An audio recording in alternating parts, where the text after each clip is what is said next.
After being out there for 3 years, how did you find coming back to England? It was a bit of a shock, actually. It was, you know, in life there's times when we move from one thing to something else, and I said I wanted to be there for a set period of time. I managed to fulfill that. As I said before, I'm extremely grateful to all my teachers, past, present, and those yet to come, you know, for helping me along with my journey.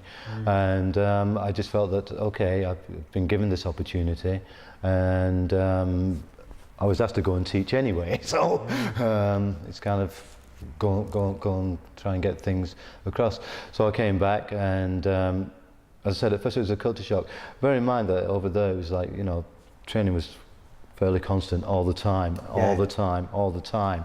And so like the work ethic was large, and the commitment was large, and so it was kind of hard for me to get back into the feeling that not everybody has that amount of dedication, or, you know, things get in the way, like life and having to earn a living and having to look after the family. And so I was a little bit like 100%, a little bit too strong proof, too much Jack Daniels, you know, so I need to come down a bit to make it accessible to people. How did you get into the East-West Centre? Because really yours was quite a famous place there, wasn't it? I remember the climb all the way up those stairs to the top. And what a great place to be in, with the vegan restaurant at the bottom, and all those funny people shouting in rooms as you went up the stairs. Gestalt, that was it. Yeah. Oh, I'll tell you a story about that one day.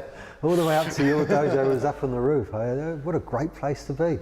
It was a lovely place. I got back, and I'd been trying to get a proper dojo, and I got tired of church halls or whatever, because I feel that you do need, you know, dojo. When we look at the word dojo, by itself, you know, do the way, jo the place. That's the place where we find the way. So, you know, it's better to have a dedicated space to that. Like, you've got this wonderful dojo here. So I went about trying to do that. So we looked at the place, took the place at top of a huge building. It was a good vibe, but Central London. Exactly, and it cost an arm and a leg, and we fitted it all out.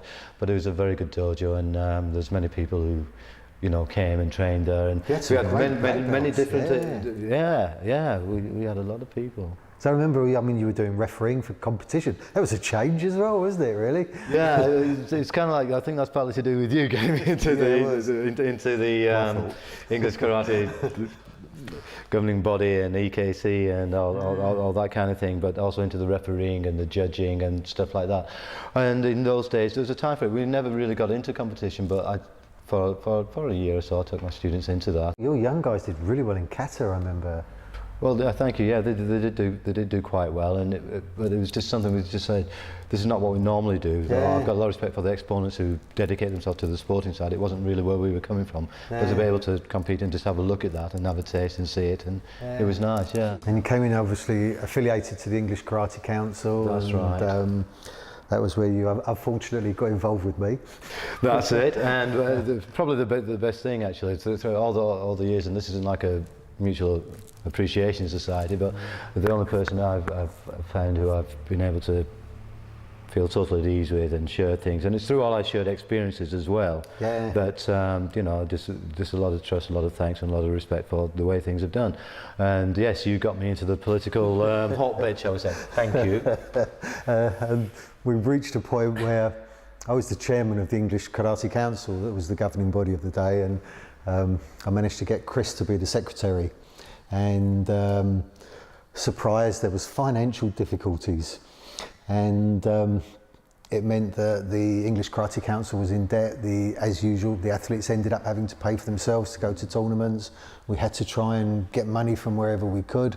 Chris very kindly allowed us to use his full-time centre at the East-West Centre as an office. So we actually even ran the English Karate Council from Chris's dojo for a while.